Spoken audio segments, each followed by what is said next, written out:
Haleluya, puji Tuhan. Salam sejahtera dalam kasih Tuhan. Berjumpa lagi dalam program Doa Pagi GPDI Budi Mulia, di mana kita akan membaca firman Allah dan kita akan merenungkan bersama-sama. Namun sebelum itu kita mau berdoa terlebih dahulu. Mari kita berdoa. Allah Bapa yang di sorga, yang kami panggil di dalam nama Tuhan Yesus Kristus. Pagi hari ini kami bersyukur atas kemurahan Tuhan dan Tuhan yang sudah menyertai kami dalam sepanjang malam, dan kami bersyukur karena Tuhan kami boleh ada sebagaimana kami ada. Roh Kudus, pimpin setiap kami yang mengikuti program ini untuk kami dapat memahami firman Allah. Terpujilah Engkau Allah kami, ini doa kami dan kami alaskan hanya di dalam nama Tuhan Yesus Kristus. Haleluya, amin. Puji Tuhan. Bapak, Ibu, Saudara yang dikasihi Tuhan Yesus, pembacaan firman Allah terdapat dalam Yakobus 5 ayat 12. Yakobus 5 ayat 12 yang berbunyi, "Tetapi yang terutama, saudara-saudara, janganlah kamu bersumpah demi sorga maupun demi bumi atau demi sesuatu yang lain. Jika ya, hendaklah kamu katakan ya, jika tidak, hendaklah kamu katakan tidak, supaya kamu jangan kena hukuman." Mengucapkan kata sumpah demi apapun adalah ingin meyakinkan orang lain bahwa apa yang diucapkan itu adalah benar. Dan apabila hal ini terjadi kepada orang percaya, maka sebutan orang percaya tidak lagi menjadi satu ciri khas atau tidak lagi berkarakter Kristus. Sebab Tuhan Yesus yang melarang untuk sumpah demi apapun. Di dalam Injil Matius 5 ayat 4 sampai dengan 37 berkata, "Tetapi aku berkata, janganlah sekali-kali bersumpah baik demi langit, karena langit adalah takhta Allah, maupun demi bumi, karena bumi adalah tumpuan kakinya, ataupun demi Yerusalem, karena Yerusalem adalah kota raja besar. Janganlah juga engkau bersumpah demi kepalamu, karena engkau tidak berkuasa memutihkan atau menghitamkan sehelai rambut pun. Jika ya, hendaklah kamu katakan ya, jika tidak, hendaklah kamu katakan tidak. Apa yang lebih daripada itu berasal dari si jahat."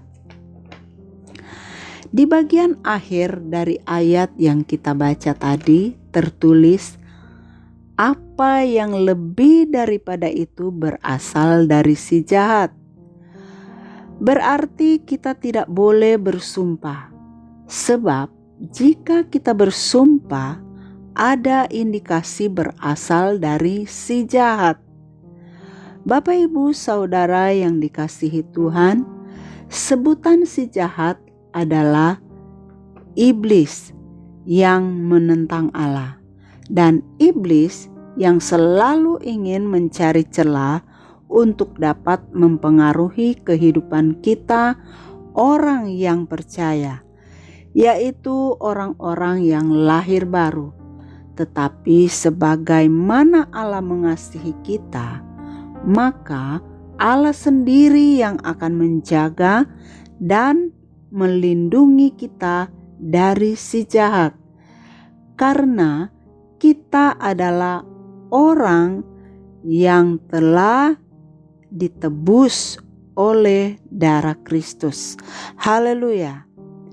1 Yohanes 5 ayat 18 sampai dengan 20 tertulis, kita tahu bahwa setiap orang yang lahir dari Allah tidak berbuat dosa, tetapi Dia yang lahir dari Allah melindunginya, dan si jahat tidak dapat menjamahnya.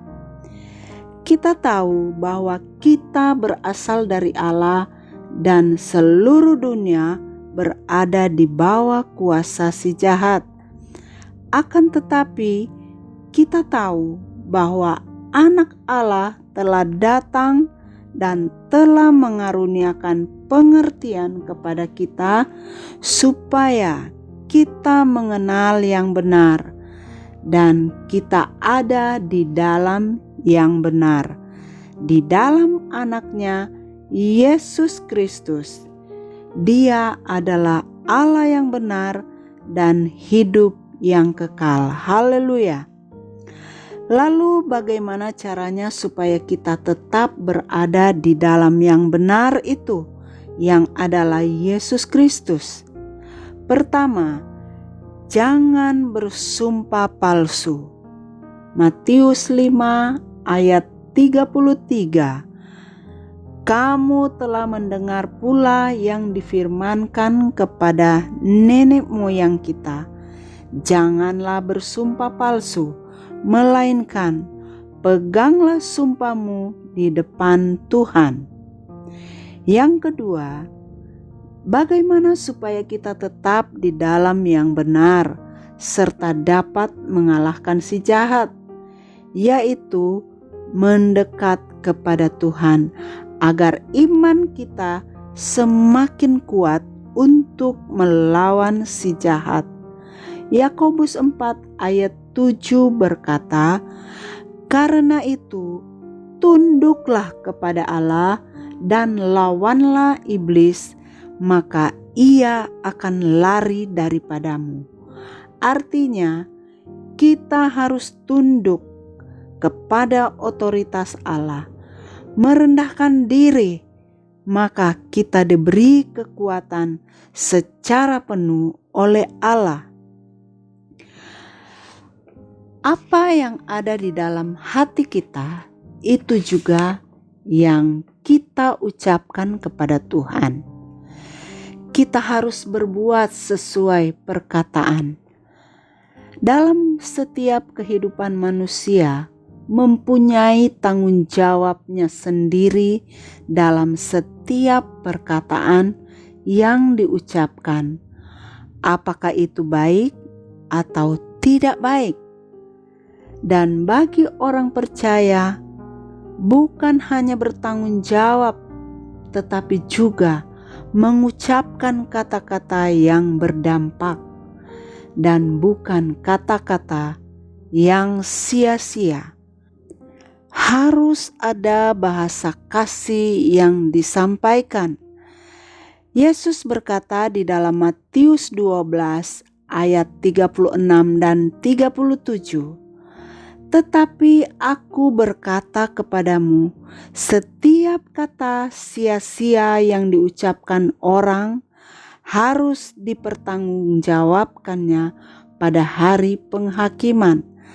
Karena menurut ucapanmu engkau akan dibenarkan, dan menurut ucapanmu pula engkau akan dihukum.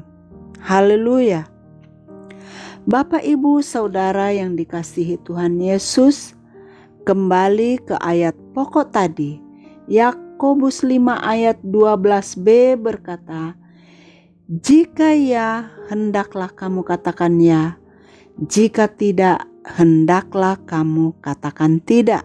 Maka jadilah orang percaya yang dapat dipercaya dengan berkata-kata yang berdampak, berkata dengan jujur, berkata dengan bahasa-bahasa kasih, terutama mengucapkan kata-kata yang memuliakan Tuhan.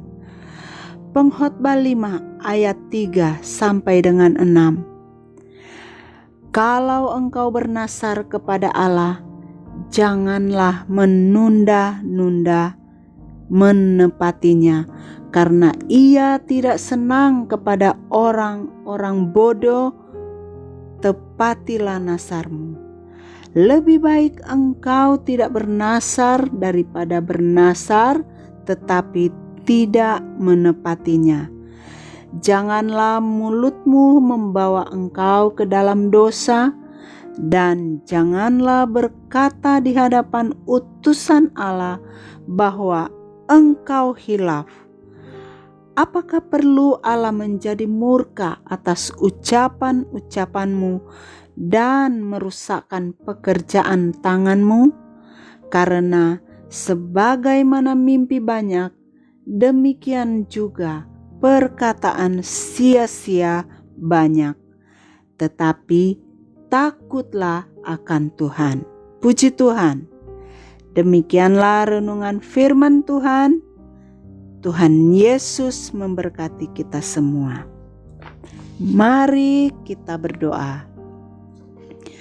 Allah Bapa yang di sorga, terima kasih atas firman yang datang kepada kami, yang memberi peringatan agar kami menjaga mulut kami dari kata sumpah, dan biarlah mulut kami hanya memuliakan Tuhan. Serta biarlah mulut kami ini terus dipakai Tuhan untuk dapat mengeluarkan kata-kata yang berdampak lewat bahasa kasih yang Engkau ajarkan. Berkati Bapak Ibu Saudara yang sudah mengikuti program ini dimanapun berada, dan aktivitas apapun yang dilakukan hari ini, Tuhan, Engkau turut campur tangan, dan Tuhan Yesus buat berhasil dalam usaha, pekerjaan, sekolah, atau apapun yang dikerjakan.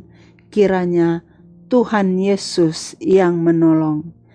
Jika ada yang dalam keadaan sakit, Tuhan sembuhkan, dan yang dalam pergumulan diberi jalan keluar, yang dalam kesusahan diberi damai sejahtera. Terpujilah Tuhan Allah kami kekal selama-lamanya. Ini doa dan permohonan kami. Kami sudah berdoa dan alaskan doa kami ini hanya di dalam nama Tuhan Yesus Kristus. Haleluya. Amin.